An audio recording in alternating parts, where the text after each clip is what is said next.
George Harrison's legendary diary entry from the day he left the Beatles has seen the guitarist dubbed an icon. During the Get Back preparations, Harrison's frustrations with the studio session finally came to a head, and he momentarily left the band. After leaving the Beatles toward the conclusion of recording the White Album, Ringo Starr quickly returned. Despite Starr's feelings of not playing great and being an outsider before his vacation to Sardinia, he eventually returned to the band. A journal entry immortalizes Harrison's 5-day vacation from the Get Back sessions. Harrison noted in his journal that he had left the Beatles on January 10, 1969.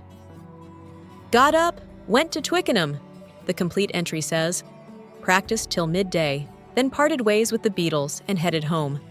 Regarding Harrison's journal post and departure from the Beatles, one fan called him an icon, while another called it a dark day for Fab Four admirers.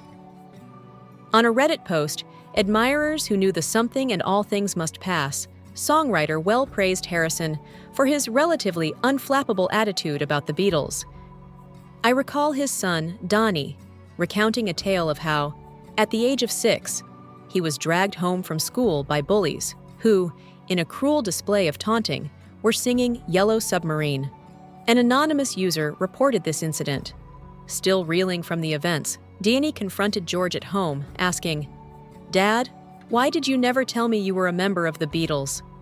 "Oh, my bad. I should have told you that," George said. Harrison composed Wah Wah, a song featured on his triple album All Things Must Pass, during the 5-day period he had after quitting the Beatles. Some interpretations of the lyrics involve pokes at Paul McCartney for criticizing Harrison's guitar playing and John Lennon for not wanting to be involved with the Get Back project. Similarly, he would quit the Beatles, and he would make the announcement at a meeting that Harrison had skipped.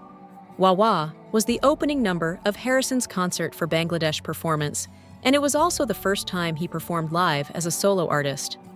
Event for George, a memorial event, featured performances of the song by McCartney, Eric Clapton, Starr, and Jeff Lynne. After the other members of the band agreed to Harrison's conditions, which included abandoning plans for a stage comeback and relocating rehearsals to Apple Studio on Savile Row, he did, in fact, rejoin the Beatles. All Things Must Pass, Let It Down, and Hear Me Lord were all contributions by Harrison when the band was recording at Twickenham Studios. The album did not include any of them. Lennon also made fun of I Me Mine before it made an appearance on Let It Be.